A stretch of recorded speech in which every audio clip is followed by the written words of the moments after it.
Will Alejandro Garnacho and Marcus Rashford be given the opportunity to be in the squad to face Spurs? Have either done enough this week? Amorim wanted a reaction from them after being dropped against City. You certainly got one from Rashford. But after City, there's such an opportunity to build some serious momentum. And now we've got Spurs away next. I'm fully expecting this Spurs game to be wild. Let's run through all the team news and predictions for what is another massive game. Can we make it 2 from 2 in tough away games? City, done. Spurs, next. It's the League Cup, all right? Little caveat going into this game on Thursday. It's not as important as the game coming up against Bournemouth at the weekend, but I'll tell you what, it would be lovely to do a little back-to-back away from home against decent teams. It's been a while since we've even done it once. I'm going to run through the starting 11, my predictions, and also take a look at the team news because that man's back in the squad, but Marcus Rashford isn't. He hasn't travelled. You can let me know what you think in the comments below. So, Spurs on Thursday. It's going to be wild, this game. I honestly think the pace of this game is probably going to be the fastest that we've seen, the most relentless under Ruben Amorim. I hope, and I imagine we will, given what we just saw against City, we'll try and execute a decorum of control to try and not just let it run at a million miles an hour, but I don't think Spurs will particularly let that happen. They'll leave spaces in behind, of course they will, but that's the Spurs way of playing. In terms of actual team news, Mason Mount hasn't travelled, and Mazraoui has, all right? So this is the travelling squad. Of course, you'll see Garnacho's there with the attackers. There is no Marcus Rashford. And that comes after, of course, Ruben Amorim, in his press conference, still said that he's not cutting him out. I want to help Marcus. He said this, of course, before. If they train well, we have a choice to make. Well, the choice was made.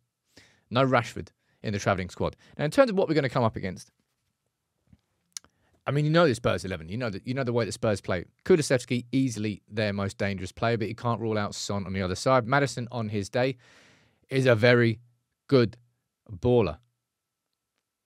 There's just going to be running and movement throughout this whole Spurs team for the full 90 minutes. They don't run out of energy, and they play a certain way. So United are going to have to match that in this game or try and control it. Now, this was the starting 11 that played against City, and I imagine there's going to be some changes.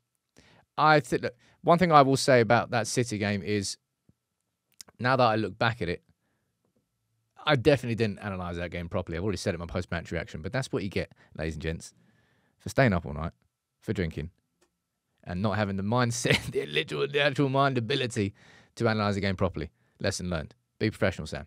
Let's go. And let's speaking about being professional. Segue, Maguire. I don't even care if that's photoshopped.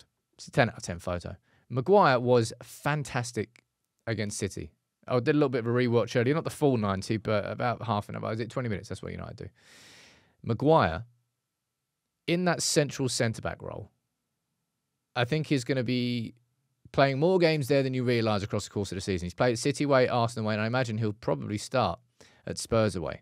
But there will be changes defensively, and this is what I think we'll see. I think we'll see De Ligt drop to the bench, and I think we'll see Yoro come in, and I really do think we'll need Yoro in this starting 11. I'm hoping this could be... going into the City game, I said... I didn't put it in my starting 11, but I said it to someone else. I was like, if United are going to win against City, it feels like Ugarte's going to have a blinder of a game, and I think he did. If we're going to beat Spurs, I think Yoro's going to have a stormer of a game. He'll be up against Son. I don't know whether Kulusevski and Son switch wings, but Yoro's actual athleticism in this system, playing as one of the wide centre-backs, I think we'll need this. I've been worried about Martinez, and he nailed it up against City. Whether he'd do the same thing in this game, we'd find out.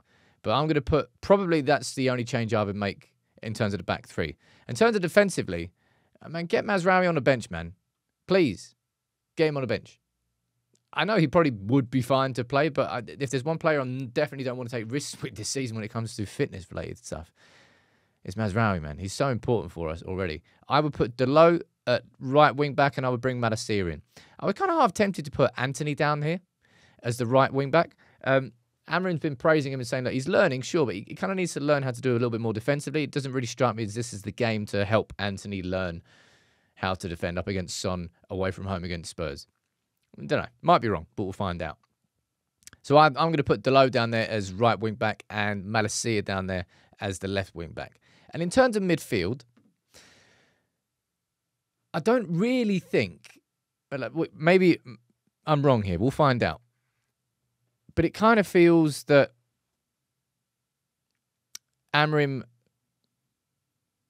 maybe I'm wrong in this one because of Kobbie Mainoo. When Mason Mount went off, Bruno went further up and Kobbie came into midfield, and Kobbie and Ugarte looked very good together. So maybe it is just certain games where Amorim prefers to play Bruno there because he feels he'll bring a little bit more tempo, and I don't quite know why. But Mason Mount, of course, is out of this game. So by that same logic, are we just going to put Bruno up in that position? And are we then going to bring Mainoo into midfield? In the long term, is that the best midfield? Or are you going to see potentially Kobbie move up to one of the number 10 roles? Because that inside forward is not a winger. That's the reason why Rashford doesn't fit. The reason why I still don't think Garnacho completely fits. Kobbie's profile could fit there. Not impossible. But I think I'd like to see Ugarte and Mainoo play in midfield again. And you might not like this, but this is what I want to see. If I'm going to choose one game this week to win, and shouldn't really be the position of Manchester United to say that at any point, but if there's two players that I'm probably going to try and measure their minutes right now, it's definitely Ahmad and it's definitely Mazraoui. And this is a League Cup. So I'm going to keep both of them on the bench. And of course, it gives an opportunity to somebody who needs to take the opportunity. All right? I'm putting Garnacho back into the starting 11. Now, I don't know how he's trained this week. He's trained enough that he's in the squad. So I'm going to, you can't assume, of course, but let's see if he's done enough to get into that starting 11. And if he has, I'm starting him on the left-hand side and Bruno on the right-hand side with Højlund up front. I think Højlund up front is an absolute given, isn't it? But Garnacho, man, if you get your chance, you've just got to shove it. When you're playing up against this Spurs team, that right-hand side is going to be tough, man. Sarr, I don't know whether Jed Spence is going to be starting this game. Kulusevski, who else plays right back for them? Don't actually know. But down the left-hand side, Udogie and Son. It's not going to be an easy game for United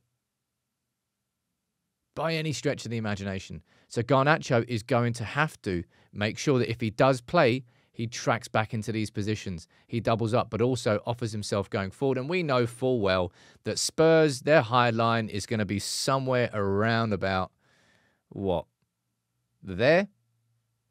So we know full well there is going to be so much space for United in behind. And maybe Bruno would drop deeper to try and find those balls to Garnacho and Højlund. And maybe we would see Ahmad start the game. Maybe, maybe not. As I said, I'm not taking Ahmad. I predicted it right when I said that Ahmad wouldn't start against Arsenal. It wasn't because I didn't think he should start, but I just thought from a minutes perspective, I thought he was going to rest him after Everton. I don't know. Is he going to be fit enough to start? If he is, then you'd start him. But that would be my starting 11 there. Garnacho and Bruno and Højlund as the attacking three. And the change in defence is to bring Yoro in and switch up the wing-backs. In terms of predicting this game, now I got City spot on. Jeez. I just put 50 quid on United to win as well. Jeez. This game's got chaos written all over it, which probably means it's going to be 0-0 and go to extra time.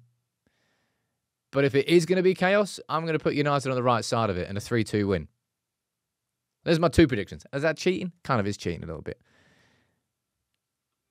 I'm looking forward to it. I'm finally getting to a game this season. After this surgery, I've hardly been able to move, man. And I've been working a lot, as you might be able to see. But my prediction is either a 0-0 when it goes extra time, or does it go straight to pens this one? I don't even know in the League Cup quarterfinals. Or 3-2 in chaos. I've made some changes. Left Ahmad out, put Garnacho in, pushed Bruno further up, and brought Mainoo into midfield with Madison and Dalot as the fullbacks. Let me know yours in the comments below. I'm looking forward to the game. I just don't know what's going to happen. But I think it's going to be crazy.